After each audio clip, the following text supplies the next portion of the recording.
E aí, meus queridos alunos, tudo tranquilo com vocês? Vamos lá para mais uma aula de geografia, né?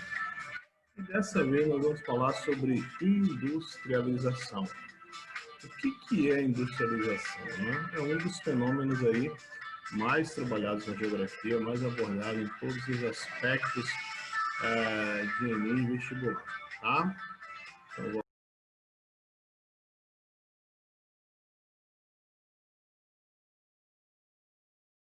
o que a gente vai entender dentro dessa industrialização, tá?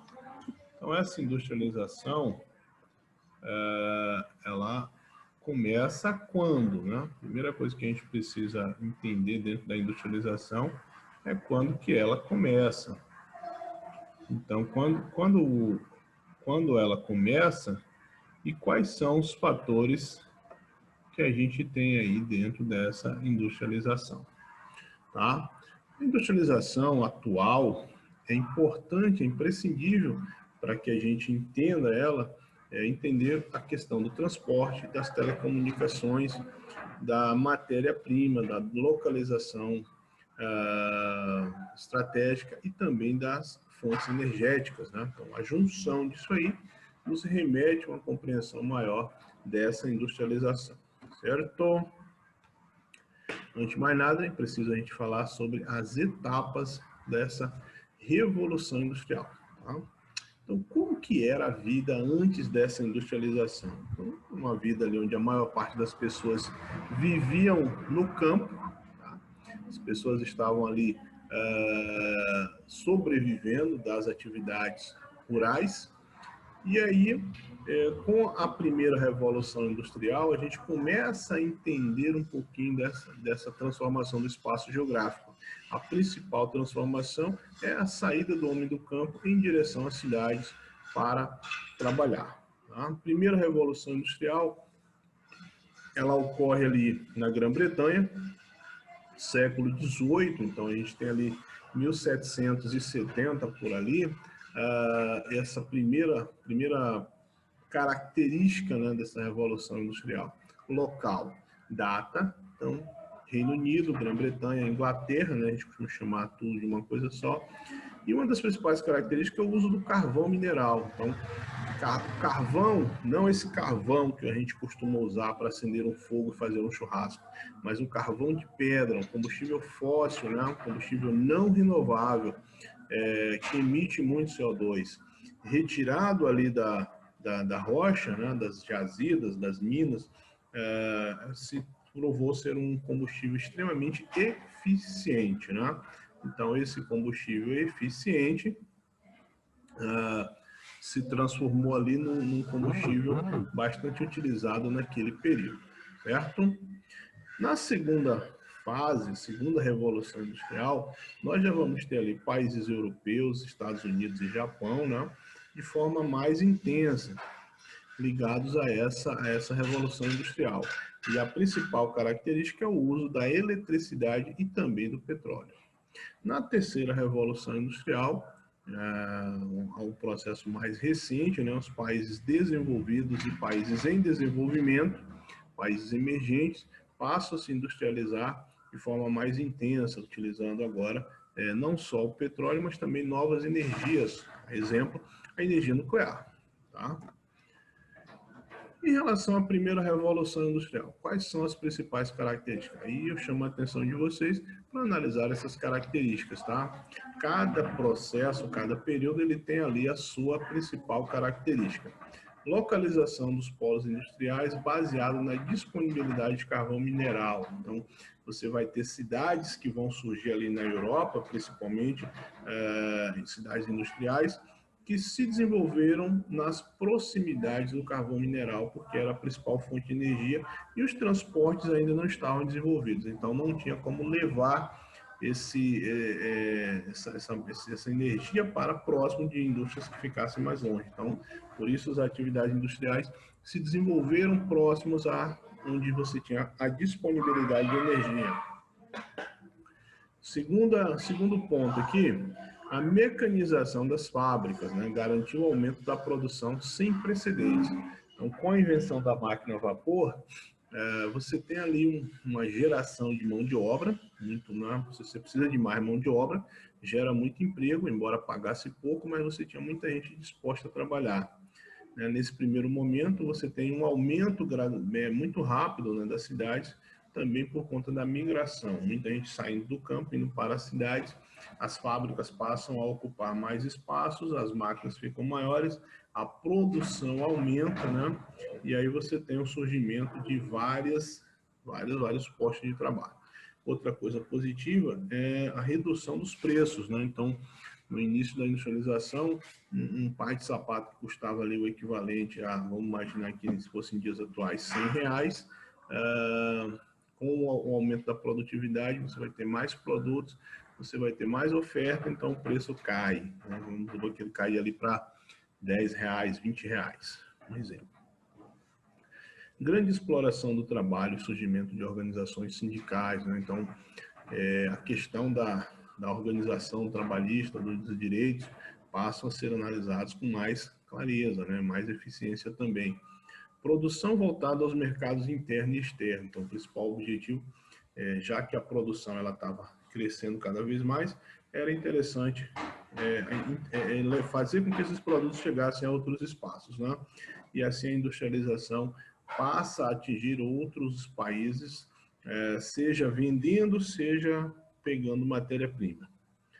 Trens e navios movidos a carvão agilizaram o transporte de mercadorias, ou seja, essa revolução industrial ela também impacta no desenvolvimento de transportes, né?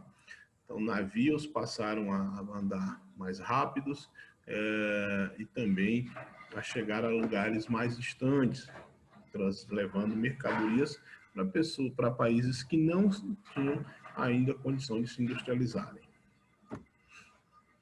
Na segunda revolução industrial, a principal característica, né, as principais, na verdade, são ali a substituição dos motores a vapor, né, por motores de combustível a ignição interna, no caso, por conta da descoberta do petróleo.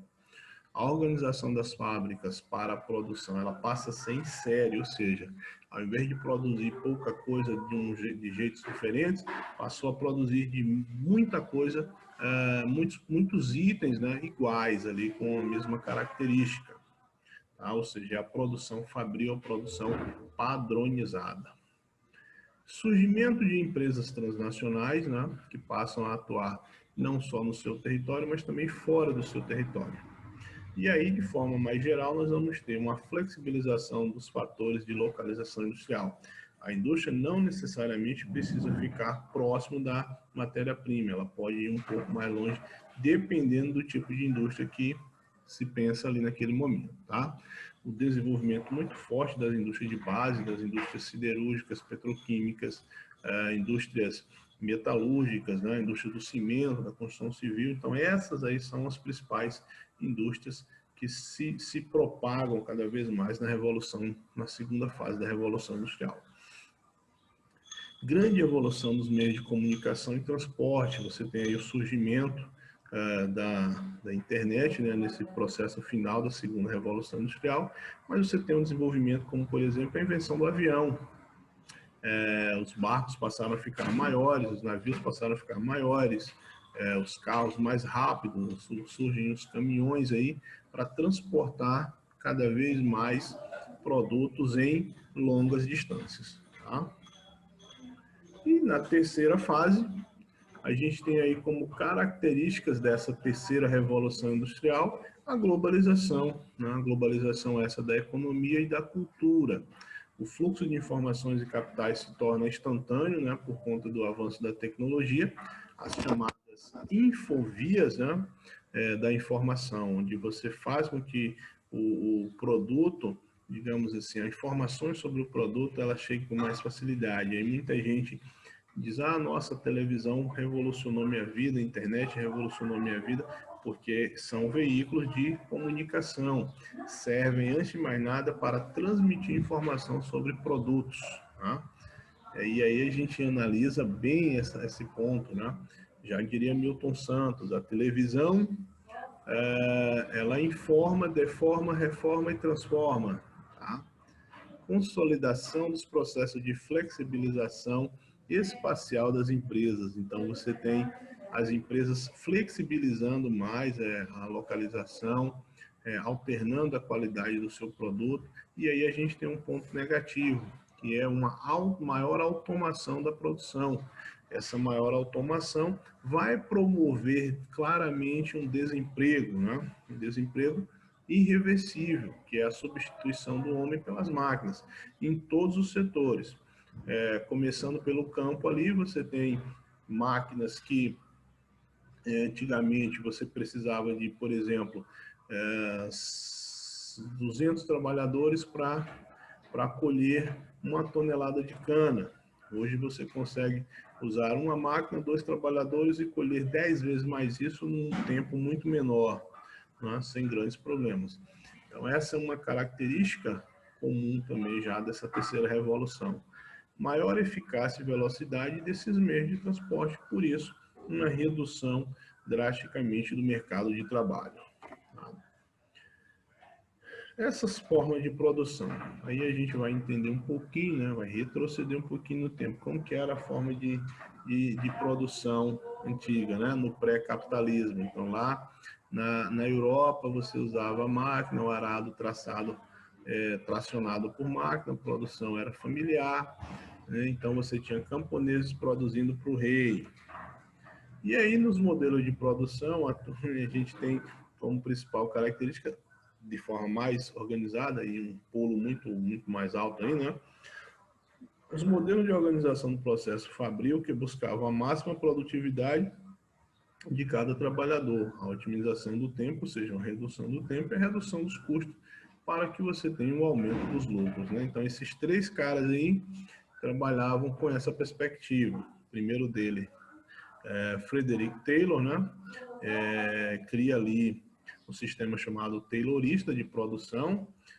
Você tem o Fordismo, né? Que também cria ali um sistema de produção em massa, né? Os dois trabalham com produção em massa, grande produção de estoque, redução do tempo, especialização do trabalhador. Então, cada trabalhador acabava tendo como especialidade produzir uma parte do veículo, né, nesse caso usado principalmente no veículo, e enquanto que nenhum conhecia o processo todo.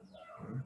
Já no sistema toyotista, de Kishiro Toyoda, né, criador da Toyota, ele observa os dois processos ali, principalmente o Fordismo, e adapta ao sistema toyotista de redução de estoque, né? Então, ele evita prejuízos produzindo veículos melhores, com custo parecido, mas com lucro muito maior, tá?